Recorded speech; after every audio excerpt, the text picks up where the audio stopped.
여러분, 태권도 하면 보통 뭐가 떠오르세요?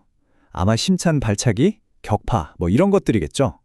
그런데 만약에 태권도의 진짜 목적이 그런 기술이 아니라 인류를 치유하는 거라고 하면 어떨까요? 오늘 바로 그 이야기를 좀 해보려고 합니다. 한 영적 지도자의 시선을 통해 본 태권도의 아주 놀라운 철학, 지금부터 시작합니다. 그렇죠. 보통 태권도 하면 바로 이 장면, 멋진 발차기, 이런 걸 떠올리잖아요. 근데 이게 전부가 아니라면요? 한 주장에 따르면 이런 기술들은 태권도가 가진 훨씬 더 큰 목적의 그냥 일부일 뿐이라고 합니다. 그렇다면 그 본질은 대체 뭘까요? 네, 바로 이 주장입니다. 태권도의 진정한 목적은 인류를 치유하는 것. 와, 이게 그냥 스포츠를 넘어서 세상을 구할 열쇠가 될 수 있다는 정말 대담한 이야기인데요. 대체 이 주장이 어디서부터 시작되는 건지 한번 제대로 파고 들어보죠. 자, 첫 번째 파트입니다. 무술, 그 이상. 태권도가 단순한 싸움 기술이 아니라 어떤 철학을 담고 있다는 건데요. 그 핵심 사상이 뭘까요? 모든 건 이 한 문장에서 시작됩니다. 대한민국의 무도는 홍익인간 무도이며 태권도는 그 압축된 형태다. 이게 무슨 뜻일까요? 그러니까 태권도의 모든 동작 하나하나에 널리 인간을 이롭게 한다는 바로 그 홍익인간 정신이 녹아 있다는 거예요. 이건 그냥 운동이 아니라 철학을 몸으로 보여주는 거죠. 홍익인간. 우리한테 정말 익숙한 단어죠. 바로 이 정신이 한국 무술의 영혼이라고 보는 겁니다. 그러니까 태권도를 한다는 건 그냥 몸만 단련하는 게 아니라 세상을 이롭게 할 리더로 성장하는 과정이다. 뭐 이런 깊은 뜻이 담겨 있는 거죠. 자, 그럼 두 번째, 홍익인간의 길입니다. 이 엄청난 철학을 그럼 어떻게 평생 실천할 수 있을까요? 여기에 대해서도 아주 구체적인 성장 단계를 제시하고 있습니다. 이게 되게 재밌는 게 태권도를 그냥 어릴 때 잠깐 배우고 마는 그런 운동으로 보질 않아요. 여기 보시는 것처럼 어린 시절부터 노년까지 평생에 걸쳐서 완성해 나가는 3단계의 길을 이야기합니다. 이 단계를 한번 보세요. 맨 처음 어릴 때는 튼튼한 몸을 만드는 데 집중하죠. 신체적 기반을 다지는 거예요. 그리고 청년이 되면 수련 단계에 들어갑니다.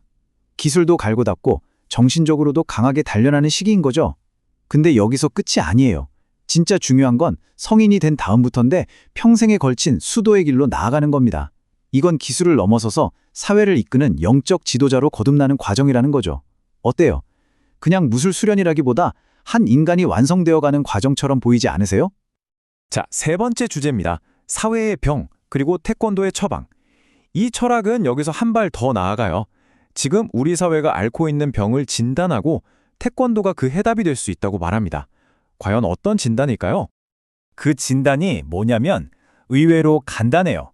현대 사회의 수많은 문제들이 사람들이 자기 할 일을 제대로 안 해서 생긴다는 겁니다. 여기서 말하는 할 일이라는 건 바로 자기 삶의 진짜 목적을 찾는 거겠죠. 이걸 잃어버리는 순간 우리는 영적으로 방황하고 고통받기 시작한다는 거예요. 이 개념을 이해하려면 환자와 병자의 차이를 알아야 하는데요. 이 철학에서는 영적으로 길을 잃고 방황하는 사람을 환자, 그러니까 고통받는 사람이라고 불러요. 아직 몸은 아프지 않지만 영혼이 아픈 상태인 거죠. 근데 이 영혼의 병을 그대로 두면 결국 시간이 지나 몸에 병이 드는 병자, 즉 진짜 아픈 사람이 된다는 겁니다. 마음의 병이 몸의 병으로 이어진다는 그런 관점인 거죠. 그리고 여기서 정말 가장 대담한 처방전이 나옵니다. 올바른 수련은 3년 안에 성인병을 치료할 수 있습니다. 와, 정신과 영혼을 바로잡는 태권도 수련이 현대인의 고질병인 육체적 질병까지도 치유할 수 있다는 정말 놀라운 주장입니다. 자, 네 번째 파트입니다. 다가오는 영성의 시대. 이 철학은 단순히 현재를 진단하는 데서 그치지 않고 미래에 대한 예언까지 담고 있습니다.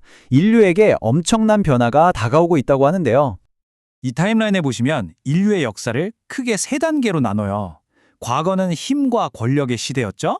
그리고 우리가 살고 있는 지금은 지식과 기술의 시대고요. 근데 이 시대가 이제 거의 끝나가고 있고 곧 영성의 시대라는 완전히 새로운 패러다임이 열릴 거라고 예언합니다. 이 영성의 시대가 되면요, 인류의 가치관이 완전히 뒤바뀐다고 해요. 지금까지 중요했던 부나 권력 같은 물질적인 가치는 가벼워지고 그 자리를 영적인 지혜와 깨달음이 대신하게 된다는 거죠.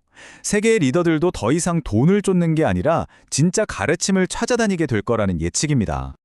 그럼 그 영적인 가르침의 중심, 그 메카는 어디가 될까요? 놀랍게도 바로 한반도라고 말합니다. 다가올 시대에는 전 세계 사람들이 깨달음을 얻기 위해서 바로 여기, 한국으로 몰려들 거라는 정말 스케일이 큰 예언이죠.